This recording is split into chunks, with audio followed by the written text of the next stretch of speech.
Yeah, whatever it is. Yeah.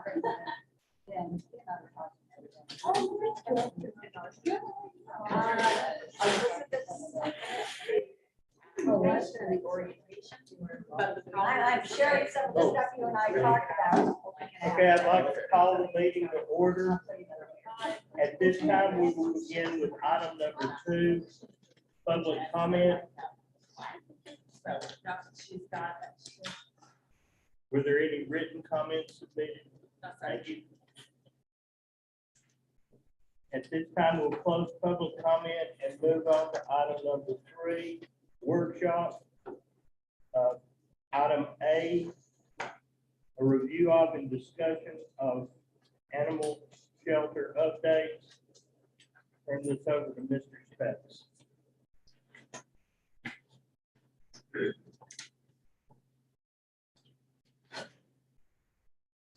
afternoon.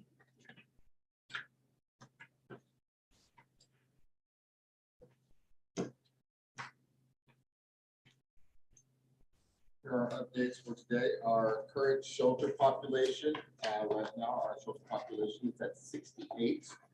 That's 47 dogs, 19 cats, and 2 rats.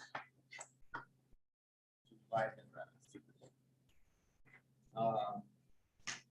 As far as our foster program continues to grow. We have created an online application for people who are interested in fostering, so they don't necessarily have to come to the shelter in order to sign up. They call us, they have interest, we put it on Facebook and things like that, where you can sign up, do a little survey, and it asks you all of the questions so that you can fit the right animal to your particular needs. If you're looking for a puppy, something medical, a cat, a sick cat, kittens. And we also maintain that particular database for future fosters, because if we don't have something now, someone's interested in, say, when kitten season gets here, we have a foster base that we can call out to. So that is growing as well. One of the pieces of paper that I've handed out is the flyer that we have, and we'll send you all digital copies as I go through some of these things. This is what we have in our shelter. Also, what we also provide people that are interested in giving out this information is about fostering, and it has a little QR code that will send them directly to the foster application if they take a picture of them.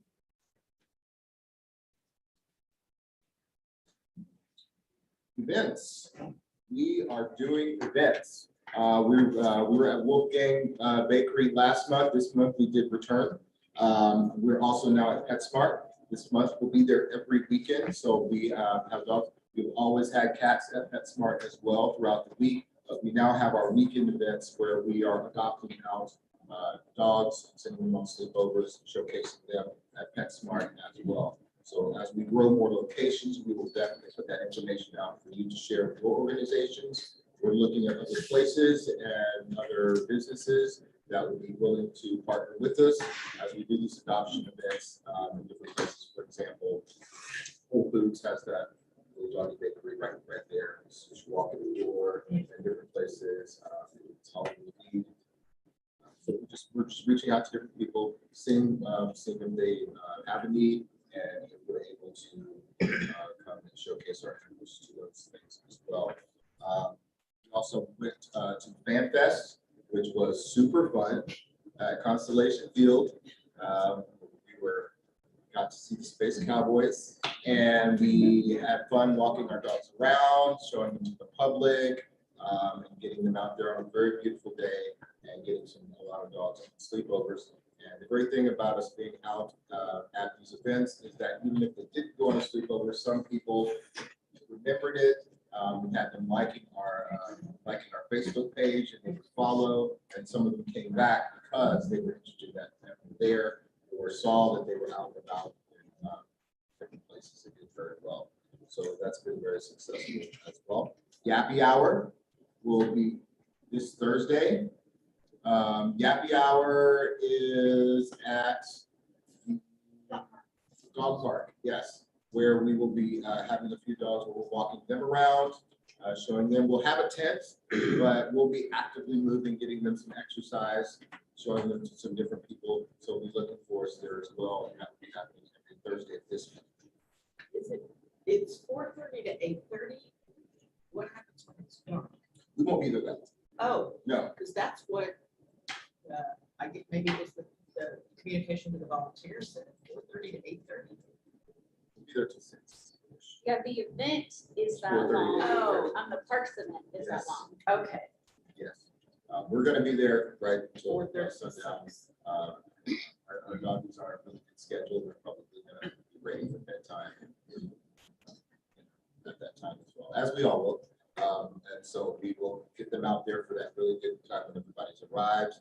Please come out and support us if you have the opportunity to do that as well. So we're looking at a lot of different events, a lot of different things centered around seasonal stuff and days and try to make our adoption events a little bit more useful. Career Day. Thank you, Jenna, for inviting me to some of these career days. I'm going to be at Forest Colony Middle School, talking to 8th graders on the 10th, which is tomorrow, and Fort Settlement Middle School on the 17th, which is the following week, discussing veterinary medicine, the career paths that those are involved with, engaging some of the youth and talking to them about opportunities that they can do for those who are animal lovers, interested in animal sciences or those fields, and answering questions that they might have, and just kind of hopefully inspiring some young minds. And then Fort Penn Independent School District, teachers from Reese Career in Tech on June 15th.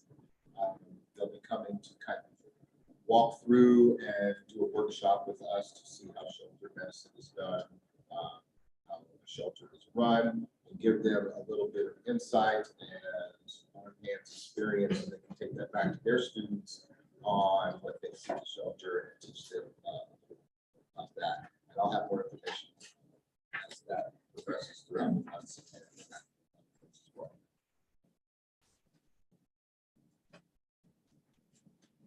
Schedule transition. Our schedule is always an ongoing process. This week, shelter, try to fine tune everything. But right now, as far as on Saturdays, we have initiated walking training on Saturdays. And it says by staff, what that means, they'll do the touring part where they're going to take them through the facility, show them where everything is, how to find stuff, who to reach out to, where to park, all of those things. And that information and policies, and then we'll partner them with experienced dog walker that can show them the ropes, paths, and the quirks and different information about the dogs. Like we have, we want to start doing that periodically on Saturdays, where they can come in and spend a couple of hours really learning how to do it, and then we'll sign them off once we feel that they are an experienced dog walker. Just need some training for once. We want to make sure that they're going to be safe and ready to run. TNR pilot program at First Colony Mall.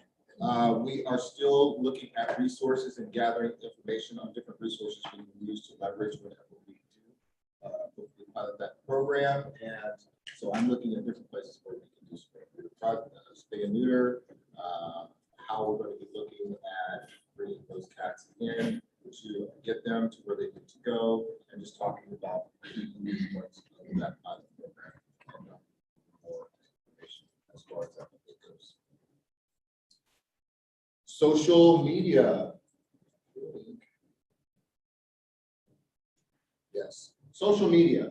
We have been trying to make a really big push on social media. Facebook is our biggest platform at this time, as well as some of the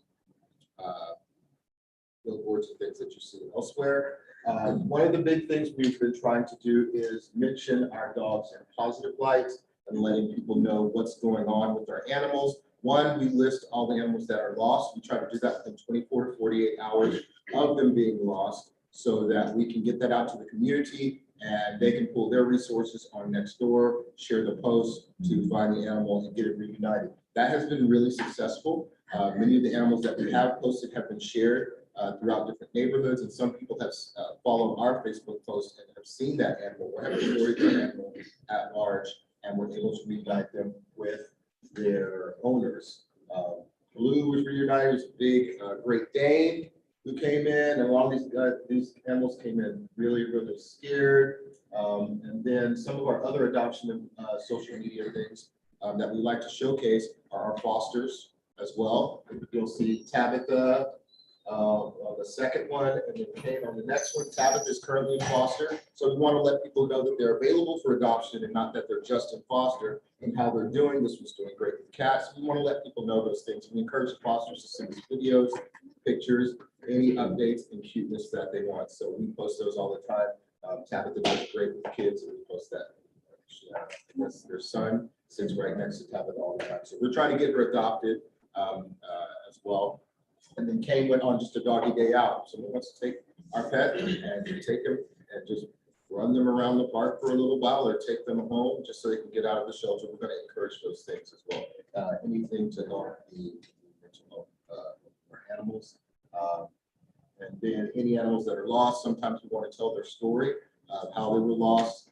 Not all of them are just strays that we happen to find or our animal service officers. Sometimes, for instance, this German Shepherd was tied to a pole, or some an animal was abandoned. We don't know the backstory of how they got to where they were, so we still want to put that out just in case someone knows the actual owners. There have been times when someone has lost their pet, someone found it and take care of it, so they tied it up somewhere or re-abandoned it. So we put all of that information out so that we can get those things back to their owners. Don, has there been any interest or effort to do Instagram? We are actually talking about that. As a matter of fact, we were discussing that today as a possibility for Instagram. We just want to make sure that as we add these new accounts, we have the staffing to really hit it hard like we're doing right now, because I don't want us to get it a lot of followers. So yes, we're talking about Instagram, other social media things, and how we can reach as many people as possible. And I know Facebook is pretty much tied to Instagram, so we'll be looking at that.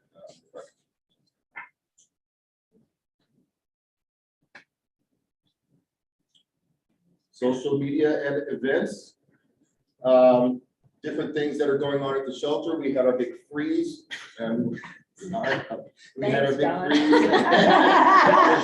I was super excited. Like, I always want to let people know that we have people that love our animals more than the weather, and they come out and help us. Our fosters, our PetSmart and our adoption events, we want to showcase those as much as possible. I know you can't see a lot of the numbers, but a lot of these things that we have, the foster application reached 10,000 people. And when we had our events at Constellation Field, 2,000 people were reached on those different events. So we're trying to get as many people seeing us, knowing us, inviting them to like our page, whether they live in Sugar Land or not, because you never know where you have an opportunity for an animal to be adopted or foster or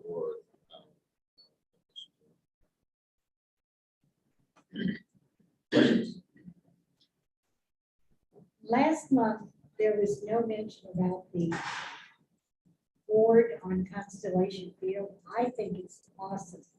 Driving down Highway 6, you see very similar to Smart Financial Center, but that is such a great shot because coming, towards Sugar, this and that and all that, you can see that sign. It's amazing. It really is amazing.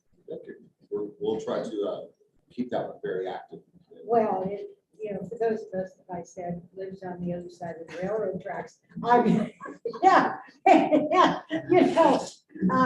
it's wonderful. Oh, well, you come in. Good, I'm gonna have a friend. So Yeah. we always try to put our pet of the week up there, some that haven't gotten a lot of media coverage, or some that we're trying to push media coverage out on all avenues so that everybody gets to see them. We do have a lot of people that call in when they see those signs and ask them about those. So I'm just wondering how they're doing. Yeah, but it's a great spot because Constellation is going to be booming and that sign is right there. Don, on Yes. the, like, the TNR and looking for people to help? Is SNAP even a possibility? I mean, is SNAP still around? I mean, I know they were. I believe they're still around, and so we're looking at a possibility for all different places that do low cost of behaviors, possible other society, different places that are willing, and maybe we'll look at different locations based upon get to timeframes, scheduling, depending on how many veterinarians they have, and things like that. So we're gonna really look at, and it costs. It's the best bang for our buck as well. Yeah, I just know SNAP's mobile, so I mean, if we could get them in the mall for a day Yeah. and have people rounding them up, might be, You mean for where the public used to come? yeah. Yeah, when we used to get the We used to get snap SNAP in in our- our truck, Yeah. come to the shelter, and then we would Oh, let the They would public come know, here. the public would Yeah. come to the shelter Okay. right. and stand in line for the snap. That would be Yeah, but if we're fantastic. trying to do the TNR, if we can locate them at First Colony and hopefully help rounding them up, or, Of course, we want That's to a know where little the more- shelter is too. so- yeah, I know. We'll reach out to them and see if that's something. Yeah. we could still I mean, do. it's just. They did stop doing the mobile van for a while, so, yeah, we can see if they picked it back up. But they did stop doing Oh, it. they did. Yeah, I figured. That's why they stopped coming here, because they were no longer offering that service. Uh-huh. But who knows? Reach out to them. I do know, Nancy Pet as they're interested as well. They do mobile locations. That's a good point to make. See if we can have someone say. If they're lined up outside our door, we can offer up a microchip. Microchip, absolutely. I think that should be part of it, Yeah. for any of their animals and things like that. Different events to engage the community and keep their animals.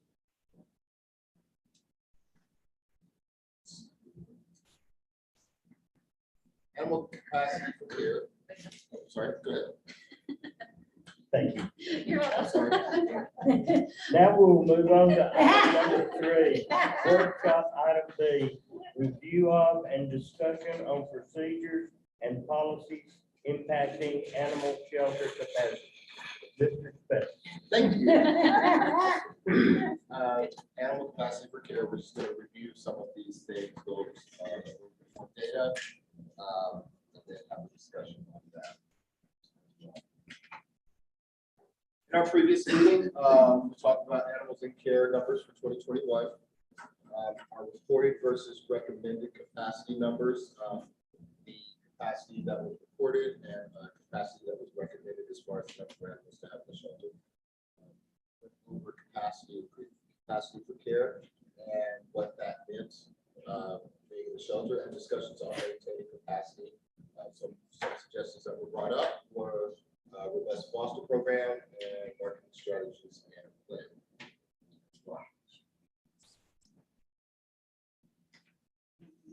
Board requested information on historical capacity numbers was 2021 an anomaly as far as exceeding capacity and what is Sugar Land required to do from an intake perspective as opposed to what we do, what we currently do, what we're required to do. Euthanasia thresholds for various Texas shelters. So requirements by state law. We are required, these are the main only requirements we have. We're required to act as an animal control authority. And that includes by cases involving a person. It does not include animals, just by cases involving a person is what we're legally required to do. We require training for our animal control officers. If we are acting as a local rabies control authority, and that is an option of human exposure to high-risk animal species, sending out sample tests for rabies, and a rabies quarantine, which require the shelter to be considered a rabies quarantine facility, which we are not. There are certain specific requirements that we require to shelter an animal and quarantine it for rabies, which also includes veterinarian.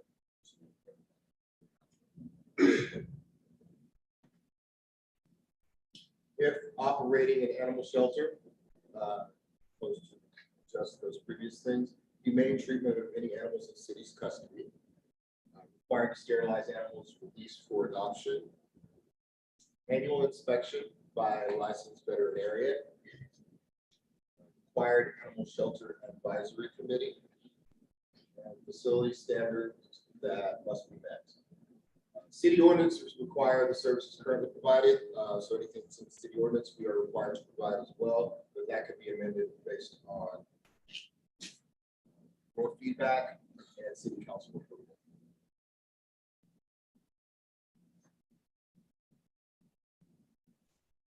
Regional challenges. Statewide, we have problems related to occupancy. It was nothing unique to Sugar Land. We pulled some just social media posts from Austin, Rosenberg, Fort Bend, Bayou, and Services, Williamson County, and all making pleas, saying how they have reached capacity, they've exceeded capacity, they cannot take another animal. Some, the intake was completely closed. That's the only thing that they could do. Some, when they were full, they only had one kennel left. So this was nothing unique to Sugar Land as far as reaching and exceeding capacity. Shelter statistics. This is a chart of our live outcomes for 2018 through 2021. You'll see the top of those bars are all pretty much close to being the same. In 2020 was the beginning of COVID, so you'll see a smaller dip on that. But as far as the live outcomes, it was around the same or above around 900 for all years.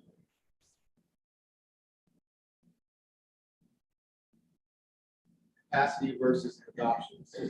Each of these is a different month, and following the years in that month, and we showcase the months where we are our business. Winter is usually slow, and not like that. But June, July, August, September, October, November. So in June, when you look at our capacity is usually above 150. 2020 was COVID, so it went less because people were staying home, shelter was pretty much everywhere. But any other year, the capacity was in excess, and the adoption stayed pretty much the same, regardless of the year. The adoption stayed approximately the same rate. Same thing for July and August. In August 2021, the capacity reached over 200.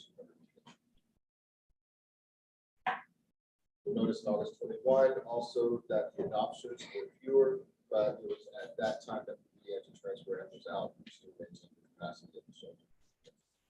Can I make a recommendation? I don't know about all the rest of you, but I can't I read can't I read can't it. read it either. anything that's up there. Sure. So in the future, if we could, I don't know, make larger font, make it bold, give us a copy. I don't know what, but we can't Absolutely. read it. Yes. Well, if we turn off the light, might not make that so watch out. Let's try it. There's a little better. Better. Does that help? Okay. Yeah. Okay. So the blue bar is the capacity and the orange is the adoptions. And then it's 18, 19, 20, 21 are the different like subsets, and then by month. The takeaway from this is to see that the capacity far exceeds the adoptions during those months. However, the adoptions during each of those years staying consistent. Sorry for the size, but same thing for September, October.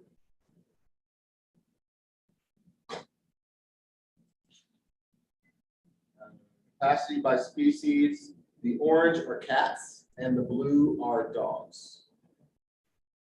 For June, July, August, September, and October. The capacity for cats has been in a much greater excess than the dogs. 2021, it was the greatest. 2018 to 2019, it was still at a very high capacity over 100. I'm sorry, the information is displayed here, just so that you'll understand the context. This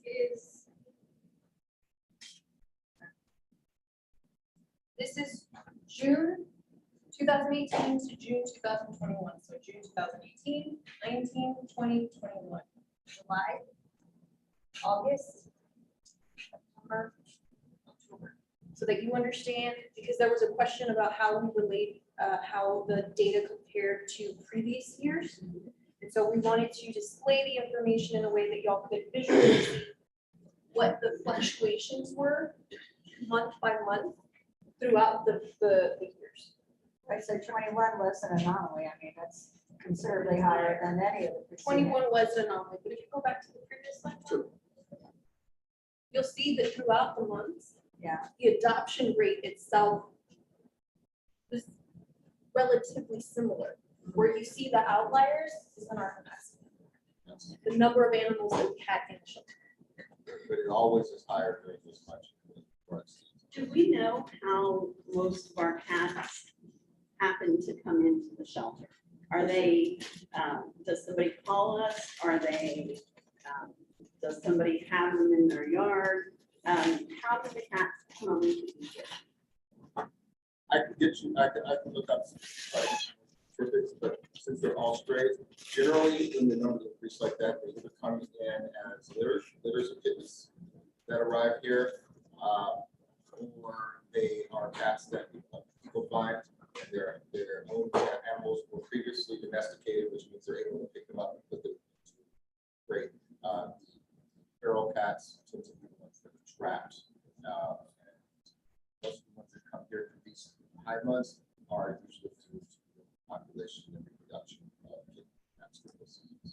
You'll always see an uptick starting at the beginning of March, and in May, you'll see a gradual and a spike in about June of cats that enter the show. remember the times that I've sat with them at the reception desk, it's mostly people finding them and bringing them in, so they're not feral because they're. That's the majority, at least the times that I've sat at the desk, not so much in the last year, but previous years. It's more people bringing. Do you get the feel when the times that did happen that the mother cat was also, could you pick her up? That Or was, was she- when we would get kittens, that would be the first thing, you know, where the mother is, so she comes. Oh, okay, so Yeah, the so that kittens would come be the with first her. one, no, not necessarily, so, then we follow at that point, we offer them a trap to try to get them on, so we can have at least somebody come on. We struggled a lot last year with neonatal kittens that needed bottle fed, there's younger kittens that needed to be cared for. And a lot of that was because folks were picking up the kittens without, keeping an eye out for the mom. Because the mom did not come back, because someone was waiting for them to come back, and there's some kind of hovering. And usually we try to tell them, you know, come back and check in a little while, to see if the mother comes back. Sometimes you can put out a little bit of, see if the mom comes to see if there's any kind of activity in those areas. But usually people try to do the right thing, so we immediately scoop up the kittens and bring them in, and so.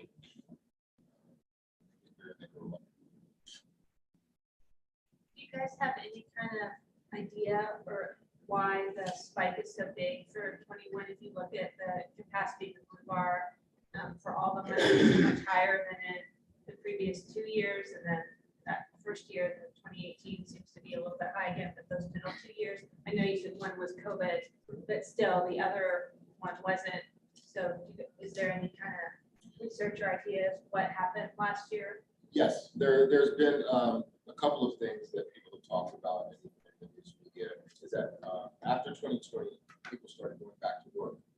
The restrictions lifted, and then they closed rapidly. But as they started to begin to lift and people started going back to work, people were starting to abandon their animals or lose their animals. So all the animals that were cleared in the shelter in 2020, when everyone was staying home, taking care of the pet, using the pet as a babysitter, then they all had to go back to work, or life started to start back up, and then they started to relinquish a lot of their pets back to shelters.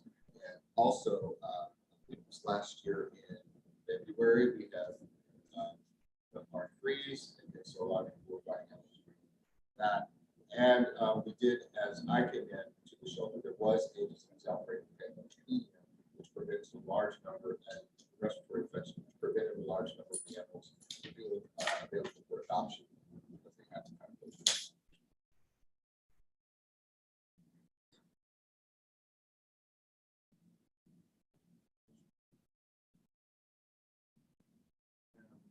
We're looking at the one by species, dog and cat, and one have questions about it.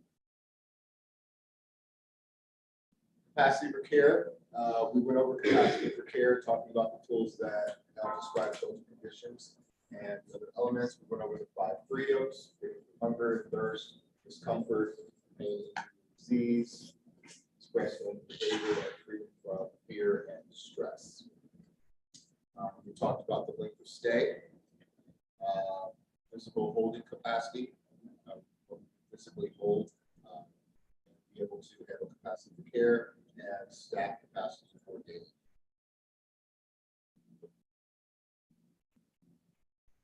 Discuss reported versus recommended. Reported is the number, the capacity that was reported based upon our inspection by a veterinarian, the number of kennels that we have on hand, as opposed to our recommended, which would be our ideal number for capacity for care and ability to care for animals.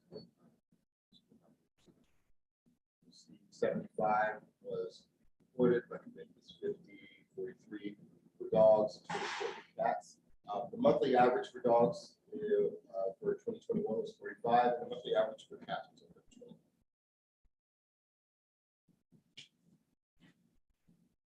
This is the same graphic that we had from last meeting, showing our reported capacity, which is the solid blue line at the top, reporting the capacity that we have based on the number of kennels and temporary kennels and crates that were available, so that all was counted, versus what is recommended based on the physical space that we have to house dogs.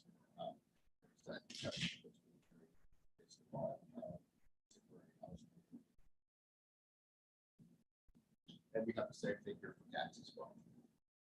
Solid green line is the reported capacity. Dotted line is the recommended.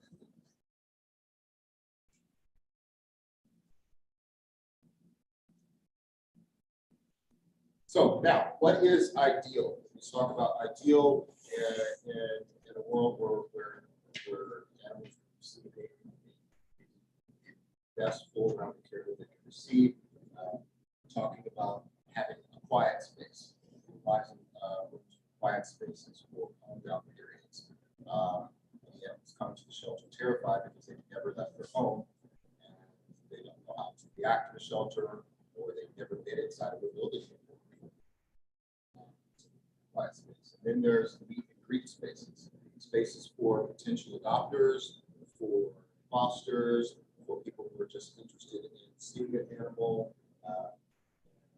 to meet and greet the animals in an environment that is less stressful, where they are not merely just on a leash or a carrier, so that they can be seen in the time that they live in their home. And reduced use of crates and temporary enclosures. It's not ideal to have animals in crates or enclosures when they need the ability to run around. So we have fortunately reduced our capacity to where we were able to regain some of the space that we had, and I was able to enact some of the ideas and processes that I wanted to illustrate what we were talking about and to show how well they were working. For instance, they're quiet spaces. The biggest reason we need those are medical isolation and calm down. Is Loretta. Loretta is what we would term in the medical field a hot mess. Loretta is very excited. She is high energy. She is all love, and she just wants to bounce, bounce, bounce, bounce, bounce. Loretta did have some complications with her surgery where she had to have staples and some tubes put in, which means that she could not be in a temporary enclosure. She couldn't be in a crate. She couldn't be in a kennel where all dogs are working around. She needed a quiet place where she could recover for the next 2 weeks, place that wouldn't mess up the wound. So we created this area in one of the rooms where we would typically have 3 or 4 dogs in one of those temporaries that you see right there, pop-ups or temporaries that you see right there. She's been in there and she's recovering. She had her little head thing on. She had space to move around, and she did a lot better. She was a lot calmer in that room than where she was. So she had time to recover. There's also need for medical isolation as well. These are little puppies, these little crates right here. They have an upper respiratory infection currently. We need an area where we can isolate animals which are sick so they do not affect or population because they're currently contagious. So we put all the puppies that are sneezing and coughing in this room. It's also to protect them as well because their immune systems are compromised, and we want to make sure that they're not around other animals. So we're able to create a medical isolation for those animals. And that is the ideal space for those particular animals. Meet and greet spaces. It's a perfect place to market pets in a home environment. There's a great selling point to show how the pet truly does act as opposed to being at the end of the leash where it thinks it's going on a walk, or it's going outside, or it's just overexcited, worked up, or it's standing around other dogs. Gives pets a chance to feel like they're at home and not in the shelter. That's very important for their mental health as well. So with having these spaces available right there in front of the lobby, we made that into kind of break area / office / home looking area. We put the rug down, and then we bring our pets in to kind of hang out and visit. That's Peyton. He did great. He actually went to City Hall for a while. This is Jazzy. Jazzy was loud and obnoxious, that's Chihuahua. But she's I love the stuff. But she's super sweet. She came in there, found her toy, and was rolling over with sheer joy. That's what people got to see, as opposed to the stress. This is Fabio. Oh. Yeah, and Fabio came in and immediately made himself at home. He found his little toy. He found the bed, which lets me know he's probably been in a home before. He immediately found it, and that's what Fabio did the entire time. As opposed to if you were to take him out in a very crowded area where there's dogs on this side, dogs on that side, and all that they're doing is so stressed out. That's how we get animals adopted. I like to bring dogs in there every day to give them some time out, and people come into the door and show them that's what they see. That's the vibe that I want them to have. Reduce use of crates and temporary enclosures. With the spaces being utilized as they're supposed to, as opposed to housing. One, we have a lobby area where we can meet customers in a professional manner, where it's not allowed bringing in animals to surrender, strays to surrender them, or cats.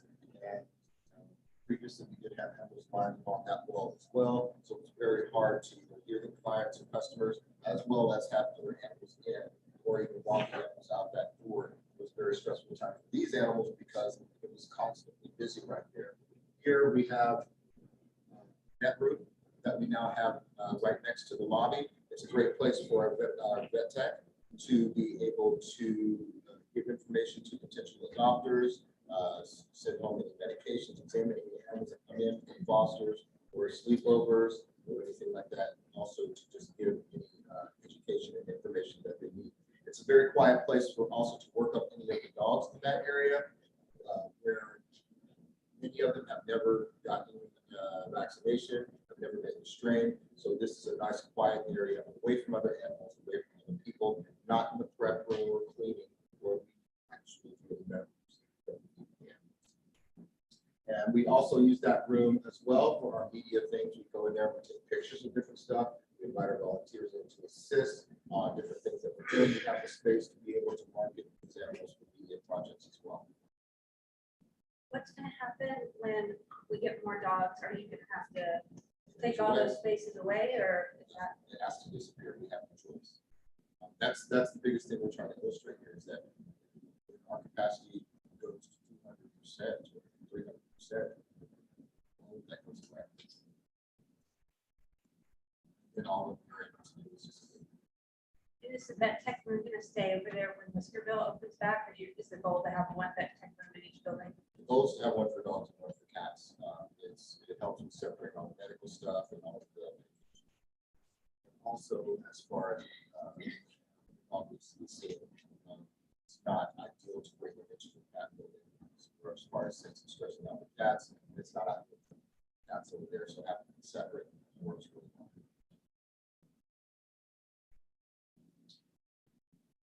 Benchmarking, other Texas organizations. In the last month, I've kind of been going around and discussing with shelters and organizations what their practices are.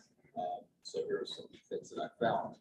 Perhaps each of you has a summary in front of you, so in case you need to take notes. Here.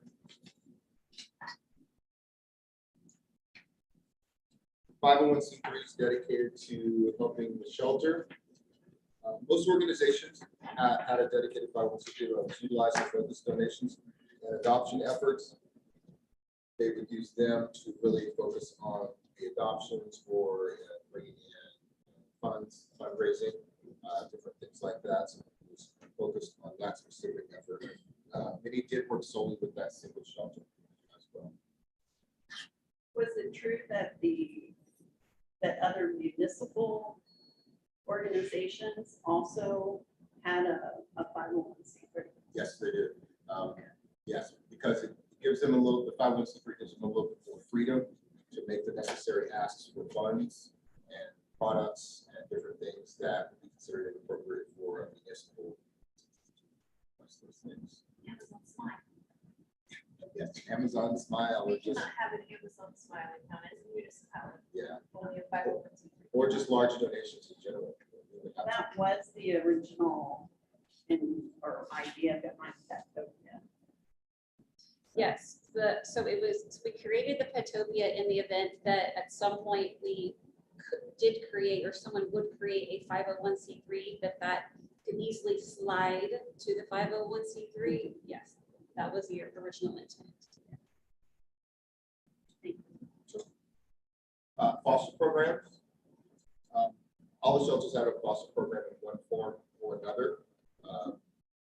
Most of them had a coordinator who managed the program separate from the volunteer base. They also made it where easier for the fosters to request to be a foster or to part of the foster program. Or just, I want to take this animal and take care of it. Great, and then get your contact information.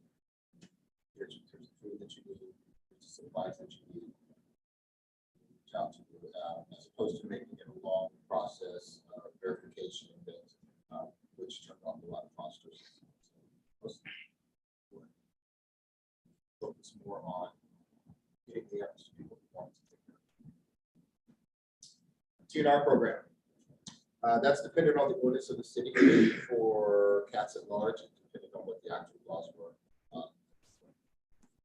Those that did TNR have found success with it, and it needs some live outcomes. We saw that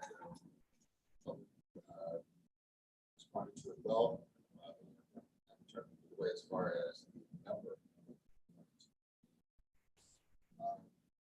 We are compiling resources to help implement the pilot program currently, so we're still looking to see what that means here in Charlotte.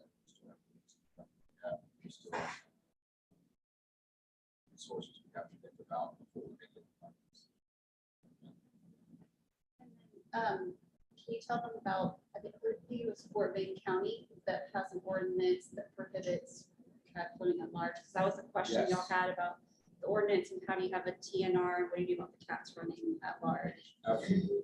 The Fort Bend County does TNR, and they have an ordinance that cats cannot be at large unless that cat is ear tipped, which means it's indicated that it was part of the TNR.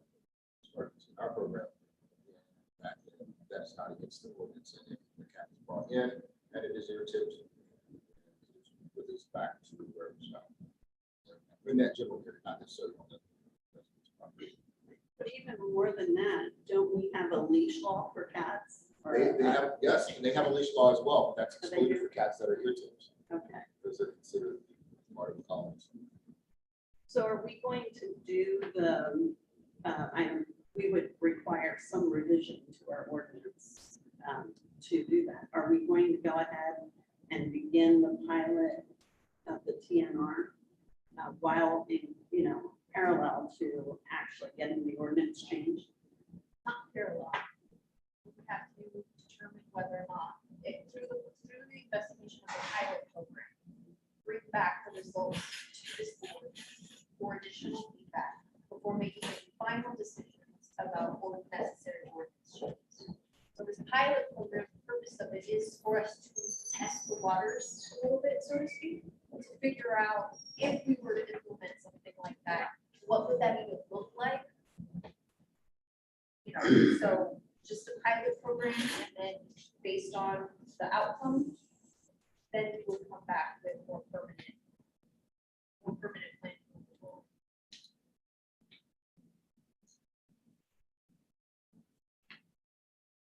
Identified maximum capacity. The shelters did identify their maximum capacity based on species. They recognized that there was a certain number of they all acknowledged that as a number for each organization. That was different. All outreach is activated up to and after that point will be in the strain. As you saw in some of the previous social media posts, that pleas are made, requests are made, or maximum capacity is made, usually as maximum capacity is reached. Talking about maximum capacity calculated, utilizing one of the below. They would either calculate it based on the number of enclosures they actually had, indicating how many kennel labs, or the number of animals. Sometimes some animals can be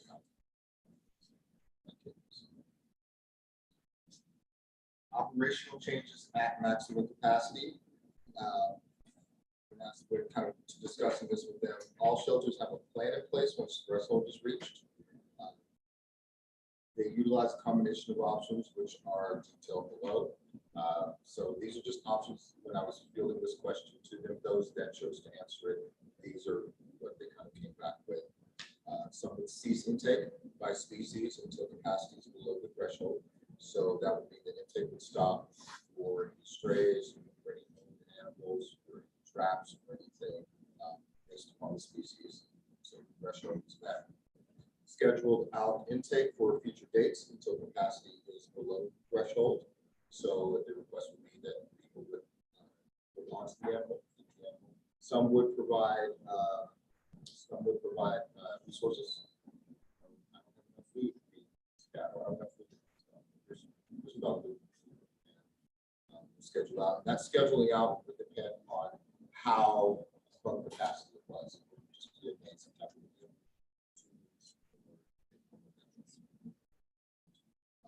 Then there was also euthanasia. That was prioritized animals, and different ways that they would prioritize that would be based on medical reasons, which were exceeding resources and capacity for care. Legal reasons, exceeding resources and capacity for care. Length of stay or breed. Usually that breed is the breed.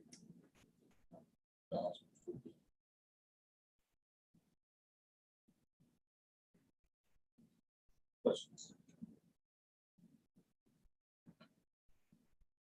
So I'm sorry, could you share a little bit about your previous experience where at the SPCA, did you have to deal with any of this or just conversations that you had while you were there with staff and volunteers? Because it's such a hard question or topic. I mean, just personal experience in the field that you've had. My personal experience is that it was always a hard topic for anyone to have on any side of any decisions that have to be made. There's always someone that goes on this making a decision whether to bring animals into the facility, whether to deny animals brought into the facility, or to make the hard choice as to recognized or medical decision. And a lot of those things were usually done based upon different rubrics put in place that they felt necessary. So from my experience, it's always no one wants to make a decision. No one wants to turn someone away from that's bringing an animal in. No one wants to see their staff or see the volunteers exhausted. So it's usually a hard discussion to have. That's what my experience has been. It's always been all the time.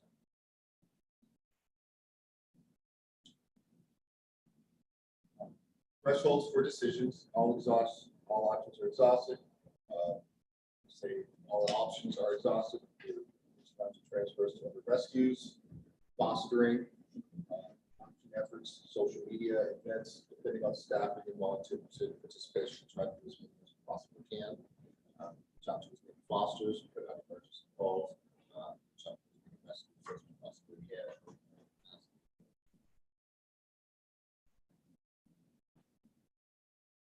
So, board discussion. Board recommendations on additional options to address capacity concerns once alternatives are exhausted. But it's not an option to continue to take despite reduced capacity for care and health and behavior concerns. We have to make a determination because it deteriorates whenever as far as our ability. Operational changes at maximum capacity. Define a threshold by species or age. This is a temporary housing or a percentage over capacity. How is that defined? There's an option to cease intake. There's an option to schedule out intake. So these are all things.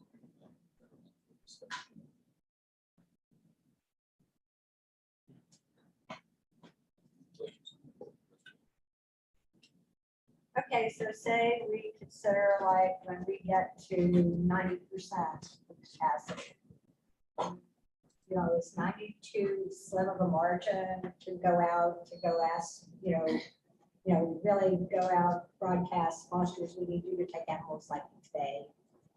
Your capacity, I mean, have you given any thought about when we get this part of capacity, when do we don't want to wait for our capacity to make a decision. We need to do something a little bit before we get to the critical stage. So what percentage would you feel comfortable with, Don, that 80% capacity, 90? Or? That's kind of where you guys can get.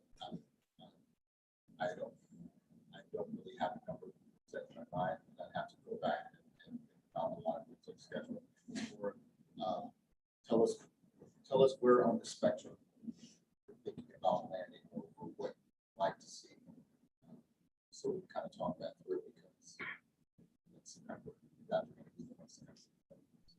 Yeah, and so what we're meaning by on this topic is we have hit capacity. So we're at 100% or higher.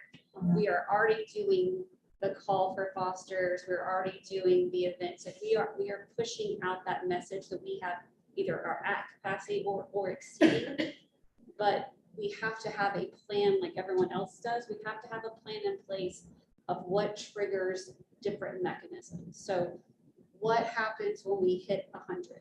What happens if we hit 120? Like, what do y'all want those triggers to be? Is it based on a percentage? Is it based on the number of enclosures that we have? And then what are those numbers? And then what does each level trigger? So it could just be, as a random example, we are at 120%. Okay, we're going to cease intake. We're at 130. Okay, we're going, that's what we need from y'all is what you want those to be and then what that means for each trigger. So is selective intake an option we are considering? It is an option that we see out there and it is an option that is. Well, I know it's out there, but it's an open shelter. And Don, maybe when you correct say me if I'm selective wrong. intake, what do you mean? Pardon me? When you say selective intake, what do you mean? Well, we're saying that we're going to stop taking in animals because we reach capacity, is what I'm hearing. That is. Oh, no, we're not saying we're going to, we're saying these an are, option. Well, I know, it's, so an option, one option we are discussing is when we reach a certain threshold, no longer accepting or taking in animals that we want, that our animal control officers might encounter or that the public wants, brings to us. As an open shelter, can we do that? Yes, we can. So that was a question that raised with our legal department as far as what are we as a municipality obligated by state law, what are we obligated to? And that goes back to the slides that Dawn covered, where, go back one. So we are obligated to act as our animal control authority for the city of Sherwood. And then those are the items listed under that we are obligated to do as the animal control authority. Go to the next slide. So these are our sole obligations if we are operating an animal shelter. So there are municipalities that do not have an animal shelter, so this does not apply to them. But these are the only requirements by law that we are obligated to follow if we have a municipal animal shelter. And intake is not one of them. So But it there is on ours that we ourselves created though. as Yes, before, and that was so- just we did, we were gonna take in anything that was brought to us that was found in our report. And so if there are recommendations by this board that conflict with our current ordinances, then there would need to be ordinance modifications to allow us that additional flexibility should we meet certain thresholds that the board feels comfortable with. I will just, okay, as a wildlife rehabilitator, I stopped taking in, and it's at very different times. Like I can have like 15 ones that are being fed like twice a day. I can have like 10 being fed like, 3 times a day. But if they're younger, it's more. And like if they have, like if some are having problems, then it's a different amount. So it changes a lot. I wouldn't mind seeing a staff recommendation for limiting intake because there's just so many different factors that go into it. I really want to know what the staff thinks. Okay, that's a good point to make then. Type. Yeah, the age, the type, the problems they have, there's so many variables. I'd really like to see what they So say. like when we pick up, we have the dog running and we go out and get the dog, what are we not gonna take it in? We're gonna take it, we have to take it in. That's- So we have to have the leeway to be able to get the dogs running on the street. Yeah, but not public access. So yeah, I think we're gonna have to see some take from the public at some point. So we can accommodate having anything that we, as the shelter, as the animal control aspect, go out and get animals because we do. Well, and so as part of the animal control authority, we're only obligated to do certain things. So go back. We're only obligated as the animal control authority to investigate bite cases of animals against human and then provide training to our ACOs. Right, so we're not obliged to go and get stray animals off the street. We do so now because that is what is set forth in our state ordinances. But again, those can be subject to change. And so I legally, don't would know. we be required to also hold animals that are part of the court case? I already did throw in his stuff. So if you said, Those situations are a little unique just because of the animal cruelty and the criminal aspect to that. I would have to get additional clarification from our legal department on that. The thing is, if we don't pick up animals, we say we're not gonna pick up animals off the street because we're at capacity, but we're gonna take intake. Well, if we don't take intake, what do a lot of the people do? They dump them on the They street. get from the street. So, Well, of course, you're gonna give them options. Have you tried?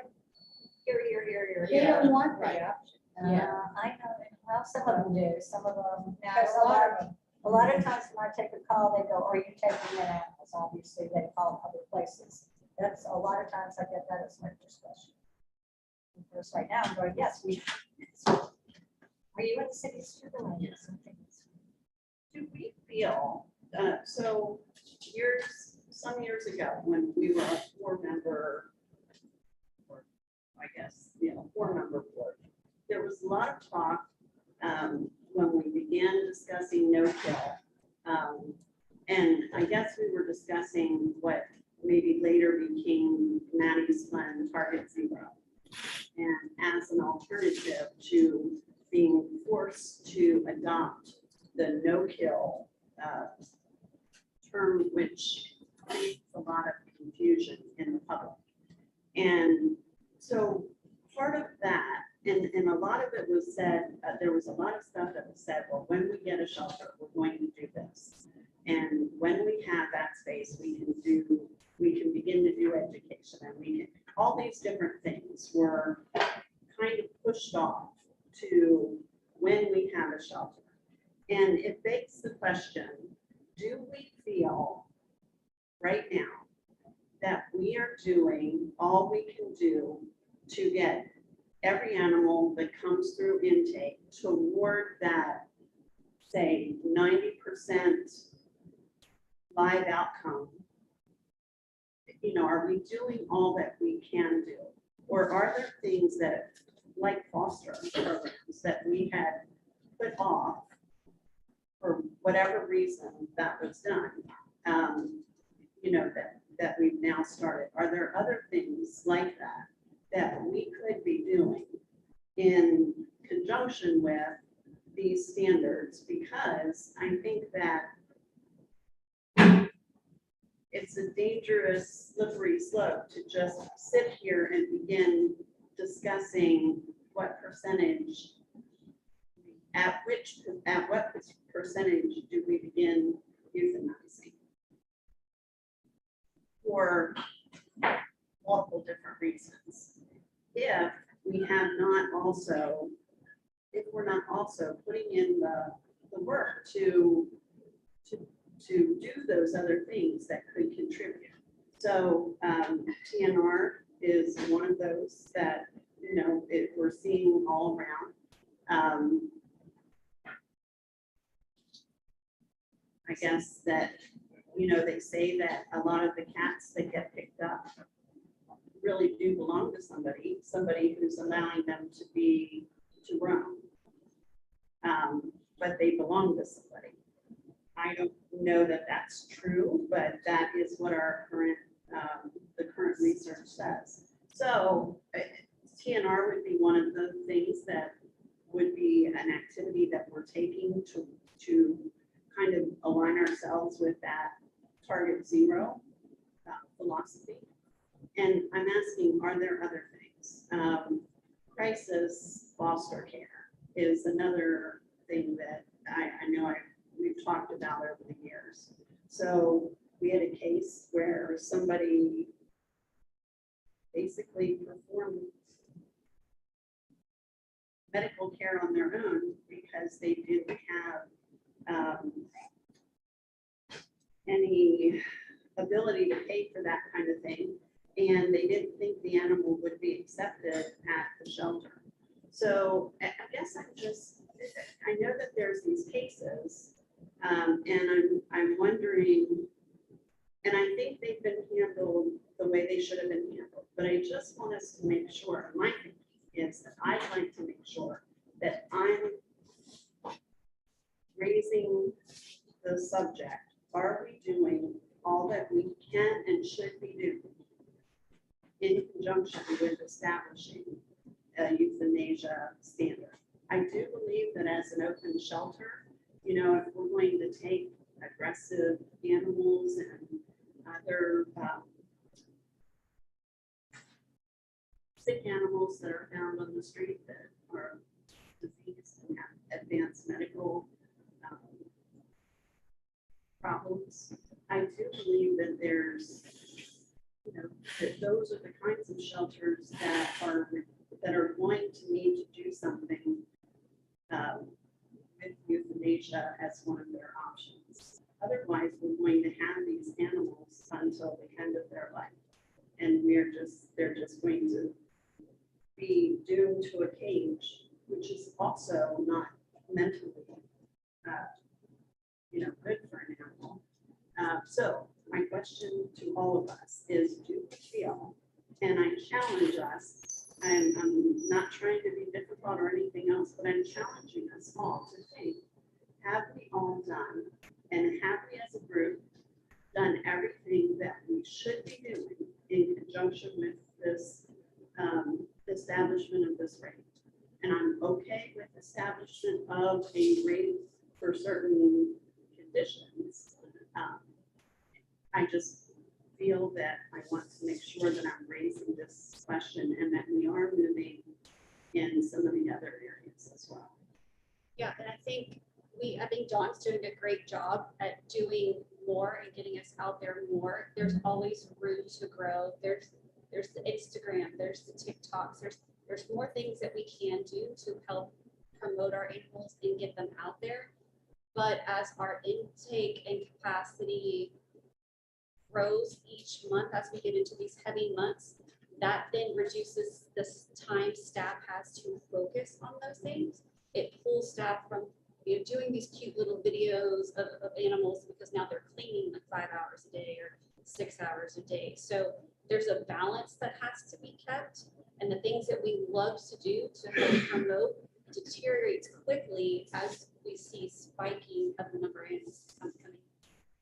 I do like what you said about the intake of animals that are sick, and we bring them into the shelter. That could be a recommendation, is that if we're over capacity, the animals that do come in sick that we bring in, do we euthanize these sick animals to then maintain capacity? It doesn't have to be a percentage, it doesn't have to be, certain thresholds. It could just be a generic, hey, after we're exceeding capacity, we take a harder stance on treatment of sick animals. It could be that simple. So Sorry. I thought when we had the consultant here, when we had the shelter consultant, she and staff, shelter staff were going to go off and kind of talk about or establish what we call triage. So that was what I thought I guess I'm saying, I thought that was the medical and the behavioral, the triage that would be done by staff as a recommendation or. Intake assessment.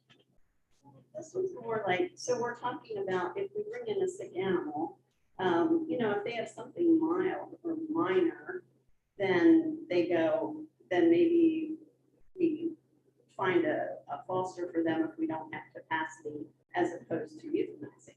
But if we have something that's going to require, a huge amount of medical care, funding, I care for elder dogs. And when you have an elder that has surgery, there's times where I've not been able to go on vacation or leave the house when I have a dog that, it takes time. So that's a whole nother level of care.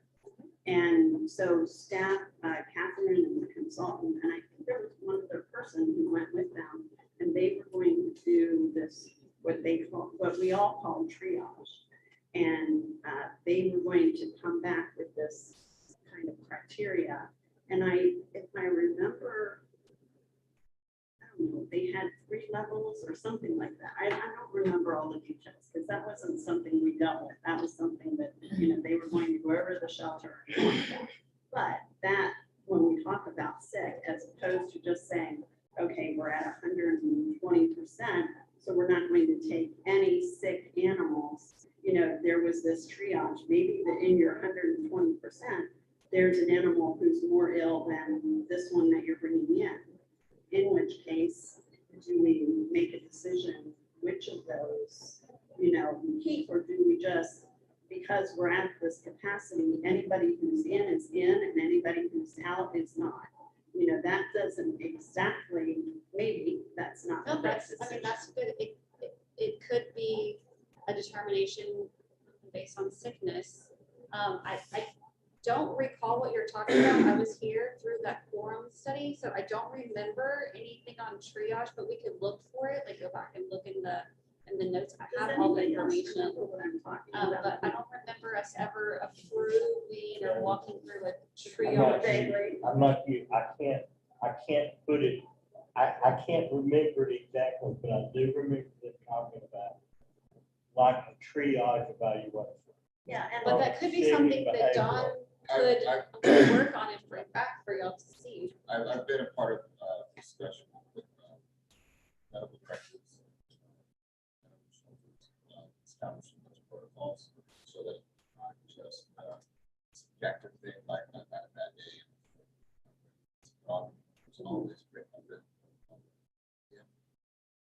and this going on. It's generally this, we're gonna do this, so not one person was stuck having to make the hard decision, and not one person was left making the bad decision.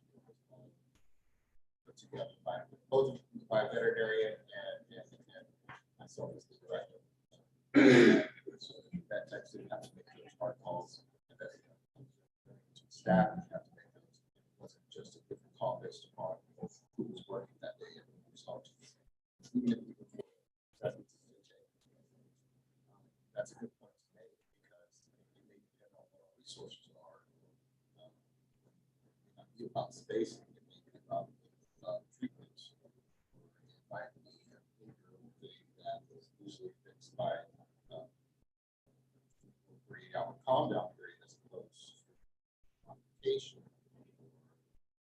That medical pharmaceutical part modifications. Having something in place to make those decisions on assessment, reach capacity, and capacity. I think for any municipality, you know, if you're if you have a donor who leaves their real estate to you, like a best friends, you know, shelter system has, well, sure, then you can do anything for any animal. But if you're not that, then there absolutely is a kind of a sweet spot between fiscal expenditure, you know, and saving the animals. Both have to be considered.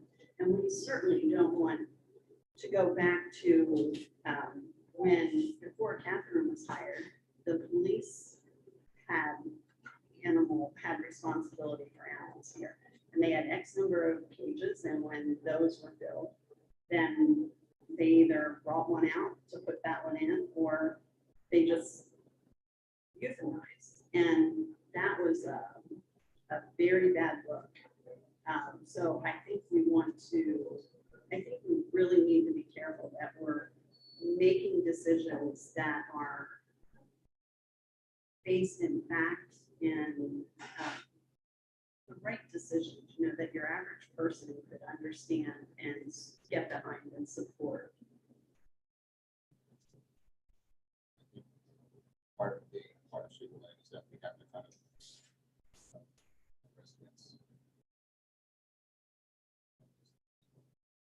And I also think that resource is a consideration, because if that total number of cats in a month is all kittens that need without a mother, I mean, that's a huge amount of work that when you're in that situation, it's hard to even find the time for the cleaning and stuff if everybody's feeding those kittens, and the outcomes in that situation may not be what we would hope for anyway. So I think that is certainly part of your triage and part of the consideration. Other thoughts from you guys? Well, I sent y'all the, I happened to come across the rates for Rosenberg. What the other, like, can we see what the other cities are doing? And then see what we want, can we see what our surrounding cities in Portland County are doing? Oh, well, just, can we look at their live outcomes and then see what they're doing? So that's what he did. And that's what the benchmarking was going around to the local shelters to see what they have in place for capacity of care and thresholds for exceeding their capacity. And they all have a plan in place of what they do. And that's what these options, where these options came from. Do we know where their cutoff point is? Well, like, okay, I don't know if they. Rosenberg was like 97% save rate on dogs, 90 something on cats, I believe. It'd be kind of helpful to know these people had great outcomes. This is what their maximum capacity is, whereas maybe another city had less favorable outcomes, and those were what their capacities well, were. I know Rosenberg had a very big foster program, which is why their numbers are better, because they were able to Yeah. push out the animals, whereas we didn't have that at that point. Well, when I was talking. But I also know they, so the case I've talked about. Right, yeah, you where- and I talked about it. So I've actually been in Rosenberg twice, 2 different occasions, and found animals and called the shelter to send somebody out. There were 2 Pyrenees dogs, beautiful white, but they were adult dogs. Running along 36 and they were jumping up on people and stuff. Nobody ever came. And I waited for 4 hours for somebody, they told me they'd come. But in the end, they said, you should just go home and leave them because nobody's going to come. And the other was a small dog running in traffic. And I told them that, and they just did not come. So there is some, we can talk selective, when they reach certain numbers. And I know I've talked about that when Carol, when our guests were in the audience, and some of them had said they were going to go back and look into that more. So I don't know that it's the same now, but I am saying that I have personal experience with them just not picking up when they are in danger of exceeding a certain goal in their shelter. And that was one of the things that was worrisome to me when we began talking about all this, because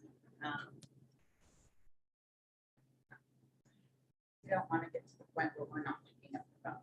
yeah, it's hard because, we know that we have people who dump animals here. So they're not only our own animals that are just lost or something. But that's through no fault of their own. And I hate to put something in place that leaves that poor dog running by the highway or, something like that, that we don't, a situation where we don't pick up or we don't act to meet a passing problem. But I know that in reality, we may have to make those kinds of decisions. And maybe there's, at that point in time, we get the animal out of the dire situation that it's in, and then it requires somebody, a foster, to step up for it, or else other decisions have to be made. I don't know. I think the point that you just came to around, say as good as you did, around getting to the point where we have to do this. I'm summarizing. Goes back to your initial ask, right? Whatever that something is that was listed up here. At what point, I think what you're asking from the beginning was, what are those thresholds? I like what you had said at 90%, right? So at 90%, we could come together with these recommendations.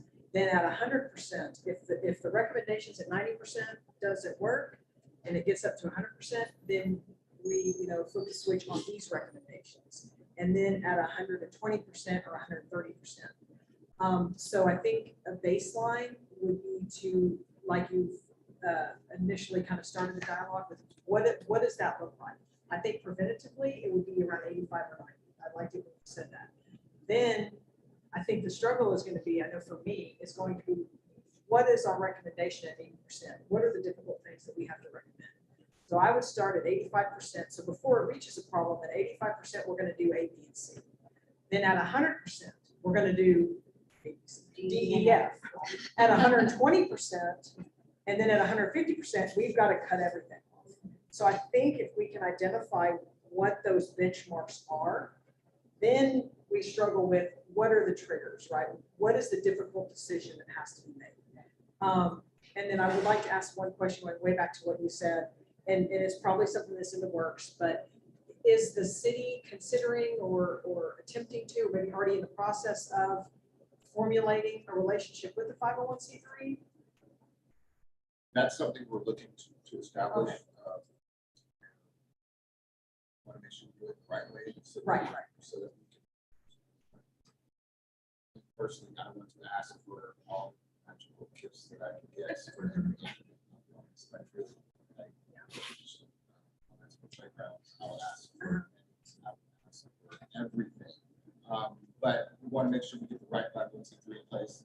So there's a lot of talks that have to happen, a lot of paperwork, and establish that. Yes, that's something that we're actually. So that was important. I just wanted to go back to that when you said that earlier. So in kind of listening and just taking it all in, that's what really got my more 90% started this, and then what you said about when the decisions are. I think getting back to your question, I would look at just from the data that I'm seeing, how do we stop the storm from coming? So at an 85 or 90% is when like, okay, here's level 1, right? Code blue, code red, whatever you want to call it, code green. Then at 100%, okay, we're at capacity, but we have some wiggle room, so let's do these 5 things. Then at 120%, it's getting worse, so we're gonna now do this. And then at 160, we've got to just pull the plug on these things, and this has to happen. So I would start by looking at where those numbers are, and then what triggers do we want to recommend put in place for that. So the Maddie's, What's that? He always tries and he never gets it. Go, John. People, but we're talking about what percentages were leading to what responses. But how do we define what's a percentage of? We need to just 85% of 100%. We need to know what we're talking about before we can say, I like 85% of it. Over a certain action. And maybe I'm late in the game here, but I know the board spent a lot of time trying to solve some of this problem by working on expansion of the shelter facilities. And without that, it's over. There isn't one thing that we should think about before we decide on these consequences. Is maybe the first thing to an overcapacity issue, consider temporary use capacity. Before you go about utilizing That, I don't want to say it's not an option. The only issue with that option is we have a budget, and to bring in temporary additional housings, whether it be another like modular building, and just as an example, takes time and funds that won't be built into the budget.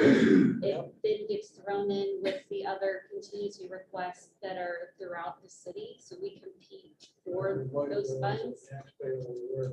Correct. So it's not that it can't be asked, but there's no guarantee that we will get it. But it could be a trigger point that we could ask. Right, I have an idea on that. Why don't, all right, Dawn, you have room in your office for an animal, right? I would. You have room in your office for an animal. Me, Dawn, I and know you Dawn. don't. I mean, why don't we utilize existing city buildings, go look for our city employees who might want to have an animal for a day, or be able to take it and take it home and take it to work and keep it at work. So they have that program now, like where dogs go to visit, like, one of the social posts, he was in City Hall in the Innovation Suite all day. But they still have to come back somewhere to sleep and eat, so they can't live in an But office then those space. people can be the customer. My husband would kill me. Believe it or not, anytime I go to a meeting, or any type of meeting that I have with a City Hall or here, my last ask rate is what? If they come to the shelter, I ask them if they have it. But yes, and engaging RC is something that I want to try to encourage them to foster. We've had people come by and pick up an animal for the day, they're going to lunch, and some take them to run, some take them to come in, take them out to the park. And you can definitely do that. And as we're making these discussions and what we're talking about reaching capacity, keep in mind that that's, you know, that's a scenario that we're not going to reach every single day. It's not going to be, you know, every weekend. We're going to be making that decision. It's when we get to that particular point. Until we get to that point, and even as we get to that point, I'm going to be the biggest advocate. I stress a lot. 7 animals came in yesterday, and I lost my appetite. It was one after the other, after the other. And my biggest concern was, okay, how am I going to make space? How am I going to get the staffing? Where can I get these animals? Who can I showcase on Facebook? Who can I reach out to fosters? And I'm going to put a lot of our pushes. So all of those things, and as you were saying, I'll be doing the most that we can. Absolutely. I'm going to try to do more and do more. I'm going to ask that of my staff as well. I think our biggest request is, while we're doing that, and as we're doing that, and it's going to take time to build our foster base, it's going to take time to build more volunteers. As we do that, and months start to draw near, when we are at critical mass, like in place, so that we're not stranded. All the good work that we're starting now just kind of goes awry for the next 5 to 6 months. And we have to go.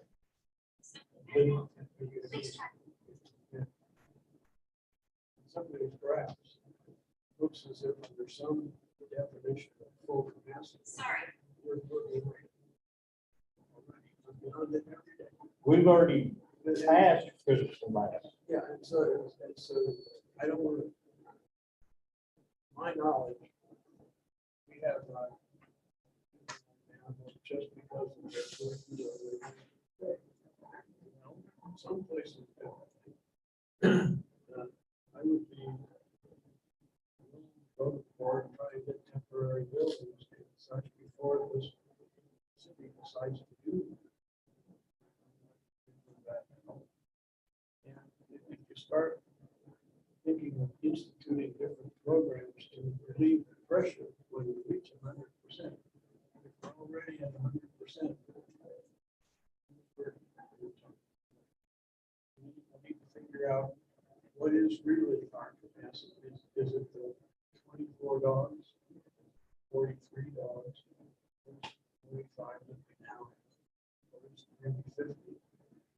Where's our real 100%?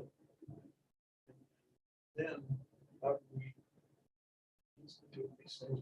Maybe we should just be instituted anyway. The program, the different ways of taking the pressure off the system. Maybe that just has to happen. We don't need to make up hypothetical percentages for triggers. When we just ought to look at it and say, we do it now because we're there. And we are. And so we should take about 4 or 5 stages to institute this one and then institute that one.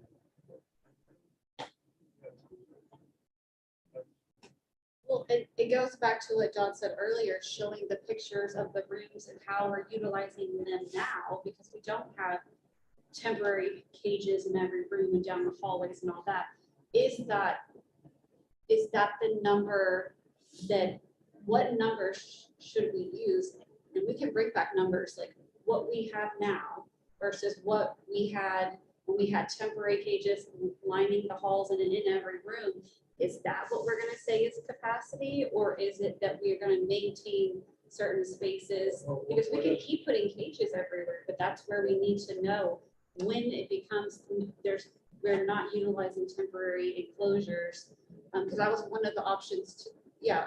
So is it based on a percentage of the population, or is it based on the use of permanent enclosures versus temporary enclosures? And that's something that we can come back with for options to present. Can you add any temporary enclosures if you had any emergency?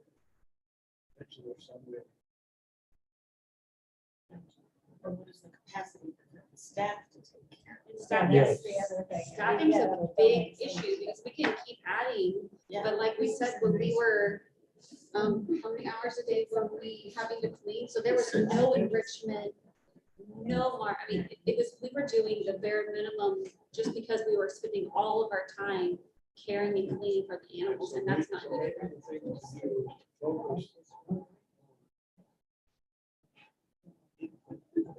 What? Sorry. I'm bringing in those that have existing ongoing medical issues.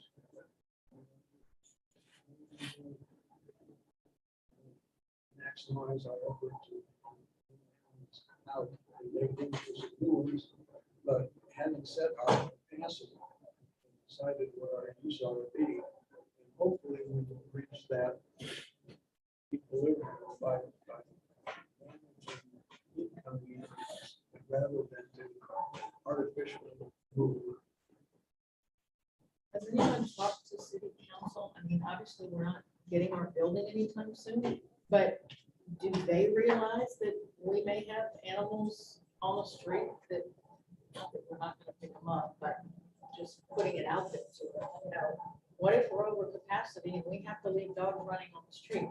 I mean, does city council address our concerns at all?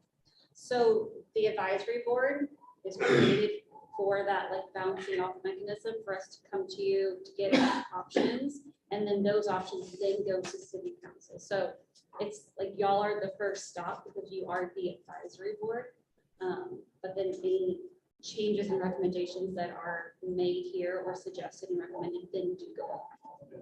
Maybe you could make some limits for us, and having little open spaces like you showed on the slides for quiet space and for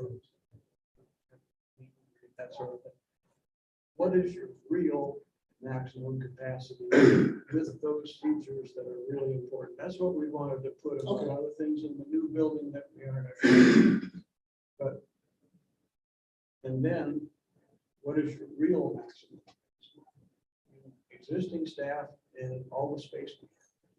And using that all for animals rather than these nicer areas. What's that maximum? Let's forget the 23 and 45. So what is it? What can you do in the maximum cramming situation, and what can you do in a comfortable situation? So we know. Yeah, we did. Absolutely. If we are, a concern that I continue to have is if we are just managing to a capacity number, that means that if we manage to that capacity, we, except for things like air exchange and education, I mean, we shouldn't, we're managing this so it fits in this shelter.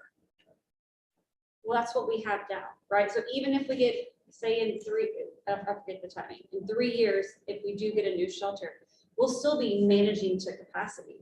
It's not gonna change, like it's not gonna just stay empty. More animals will come, so it's gonna be a constant thing going forward, and that's why we're talking. Right. But yes, And- we are managing to this capacity right now, that we can hold in the shelter. So, are we doing, so as I listen, the things we're doing right now, the things we're focusing on to reduce capacity or to improve our capacity is our TNR pilot, our foster program. And I said that here's, if this is 1%, I said that the foster program is down here in its infancy. So we're nowhere near 100, any percentage there. And then we've increased our advertising a lot. We're doing social media and things that had not been done before. So are there other things besides these three things that we would say we are working on to reduce capacity right now? Or do you think those are the three main things? I would say animal transfers. Well, and Dawn has been working extensively to build our rescue support base, including even, looking at what options does the city have to directly transfer animals instead of utilizing rescue partners to transfer? And how can we build a more robust kind of web of assistance in that capacity? But even that is challenging. And even in 2021, where we had a lot of, medical breakouts everywhere. I mean, there were rescues that were no longer accepting transfers because of the fear of bringing in some animal that had, a contagious disease. 2021 was very challenging for a lot of reasons, and one of them had to do with all of the panleukemia outbreak and the distemper. There were many rescues and many shelters that had to close their doors because of the outbreak. So Dawn is doing a really good job building that. And, hopefully we don't run into a 2021 again. But that is also something that we're working on. Okay, that's a good point. So then our animal transfers would be number 4 on my little list here. And so those are 4 large program or operational things, changes that we're making and that you and your staff are implementing and the city is helping implement. And then illness outbreak is one of those things that if we know where those occurred and part of your reduction of proximity to other animals, or if we have cages stacked everywhere, we know that those illnesses will transfer more easily than if they're not. And so part of your management of meet and greet space and those things also kind of separates, and creating your vet tech areas separates to a degree the cages and stuff for illness outbreak. And what I'm doing here, what I'm thinking is that even though we don't have the shelter in our short term, there are things that we said we wanted to do and that maybe we could be doing. And so if we're taking information when we get animals in intake, if we learn why that animal is coming in, then maybe there's other things, other small things that can be learned and can be implemented along the way. So education was a big one. We fought to put a space in that new shelter design for education. As I think we all know that, education of the public is a really important thing to achieve the kinds of goals that we'd like to have, the kinds of outcomes we'd like to have. But if we find that, that we have, 20% of our intake is caused by a particular reason. If we knew what those reasons are, my thinking is that maybe there's other things that we could be doing that would help, small things that could be done in addition to these big operational things, or maybe other big operational things that could be done too, to reduce those numbers. And Waco Waco is a city that has 30% poverty, but they implemented, I think they're a case study out there, so that I think we could compare to. And they had large reductions in numbers, partly because they did TNRs, but they did some other things with other animals too. And I just think, as we go down this path, I'd like to see us, focusing on things. I don't know if there's other things the board can or should be doing. I don't know if there's other things the shelter can or should be doing. I go back to that question I asked at the first, are we all kind of geared toward mentally? Is everybody in this thinking we have to get to that 90% live outcome rate? And are we all doing, is our board activity driving us toward that? Is our staff activity driving us toward that? Or are we all just kind of rowing the boat around in a circle over the current state of things? That's what I'd like to challenge us not to get stuck in, and myself included, because I can think back, I've been here for the cat leash ordinance. And I know why it was implemented, and I'm not sure it was implemented in a way that we were thinking, let's get to 90% live outcome rate. And,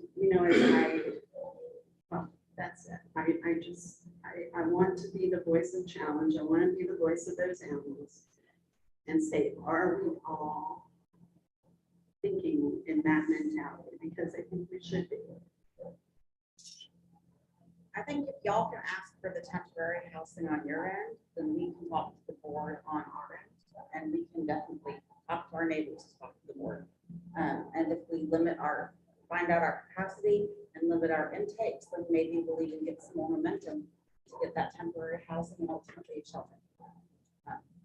Right now, I think that would be a good start. And then, yeah, there's somebody, I believe in Missouri City, that might be interesting to talk to about 501c3. So I can do a little bit of research on that. So I as well. Sorry. Oh, no, that's. So what I have for us to bring back to you is for us to talk about establishing protocols for illness and assessment of intake to address that issue, just when we'll day to day, and then us taking a look at the various capacity numbers and then what could be done at various levels to bring back to you for consideration next week. Anything? I would still like to talk to the director of the Rosenberg shelters, just because those numbers were really good. It was it's 96% cat live release, 99% dog live release, 96% wildlife release. If we could address Barbara's concerns about a third ignoring phone calls, that would be good. I don't know if you've developed a relationship with the director or you'd like me to reach out. Well, we wouldn't be able to address the lack of accepting phone calls and performance on Rosenberg. Oh, okay, so I'll reach out. Okay, we'll figure out a way to jump. Well, that's it for me. Another couple of things that I gave you. With these, we'll send you digital copies. Reach out to your own personal professional or community and distribute these either in emails or at your events as well. These are things that we give to people. One is animals that are available for adoption, and the other is how they can get involved. And it has all of our information, contact information on how they can get involved as far as volunteering as well. Oh, I'm sorry. That's one more thing. Yeah, my 14-year-old daughter is going to volunteer, but because of when school gets out, it's going to be the end of the month that she's able to get in on a Saturday. Because the shifts she can't do the weekday shifts with the school schedule. So maybe after we do the school outreach and we can get into high schools, then maybe we can or look at the operating hours, because I really feel that if we can get kids volunteering in the shelter, that they'll talk their parents into things. Yeah. So that's just for people to look at for the future.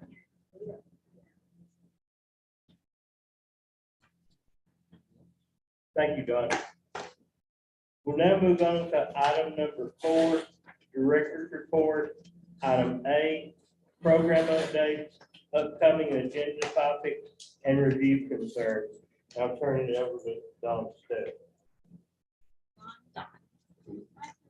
Okay, so wanted to give you all an update. So with river repairs, they are ahead of schedule, which is great. We're ecstatic.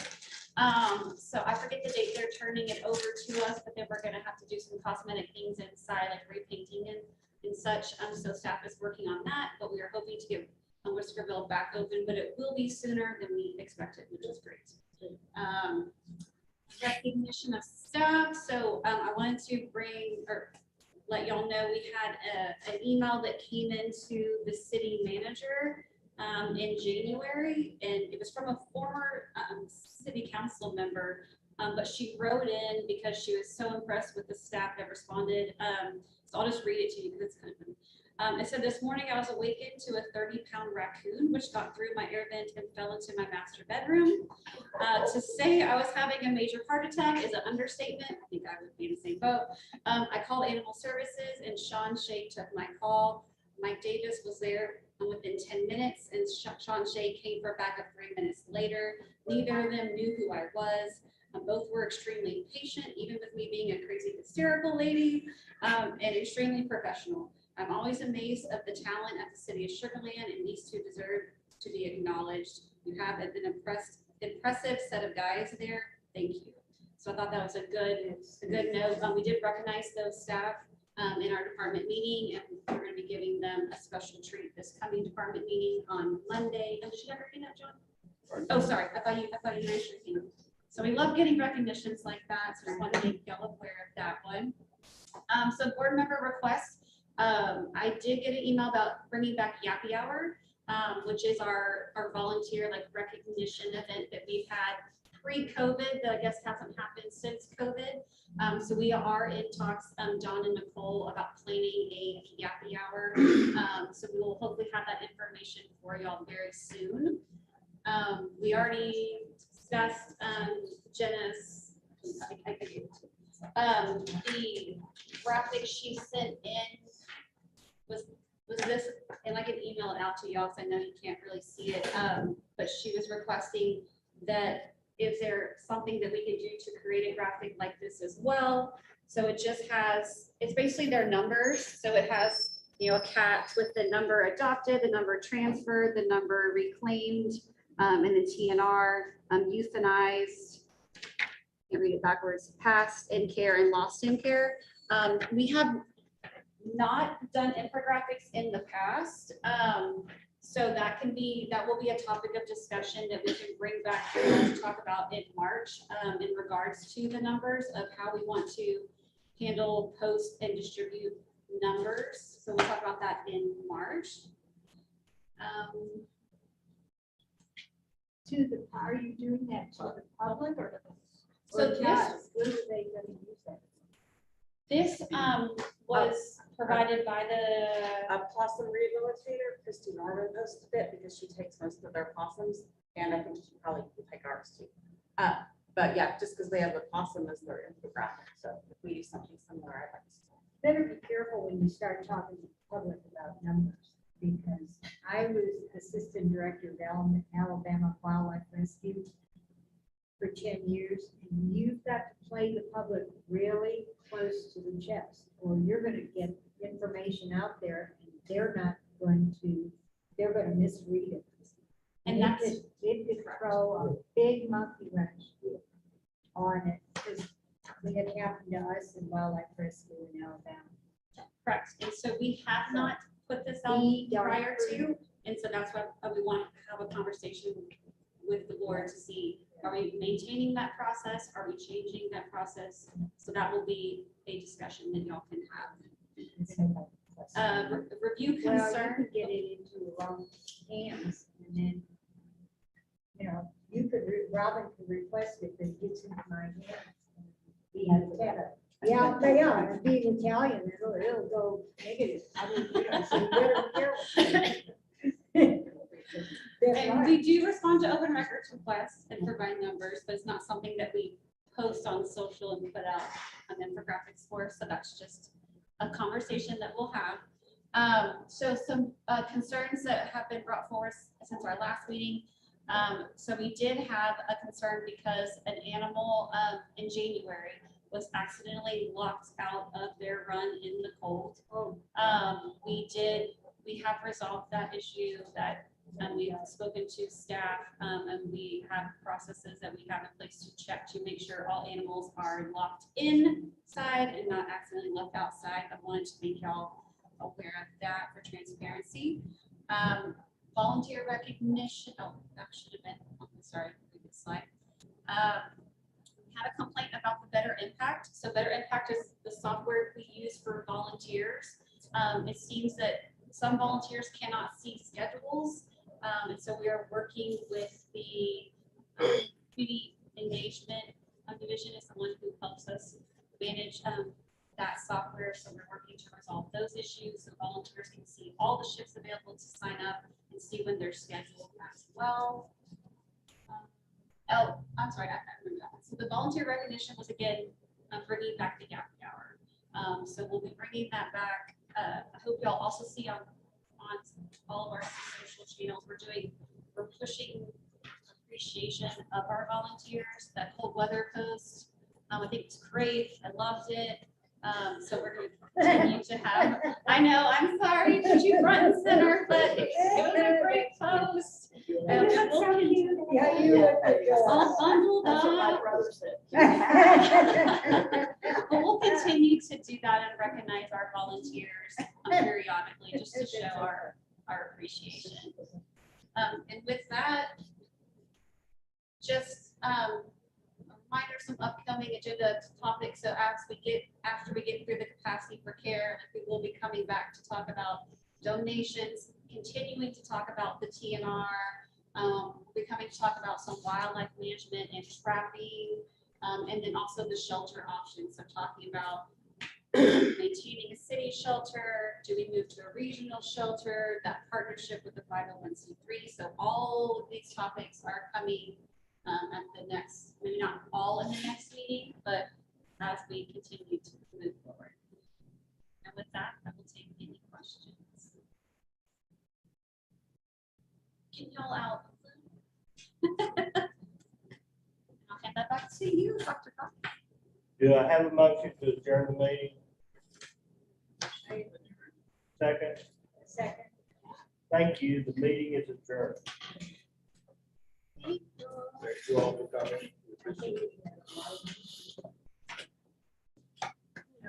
There was an idea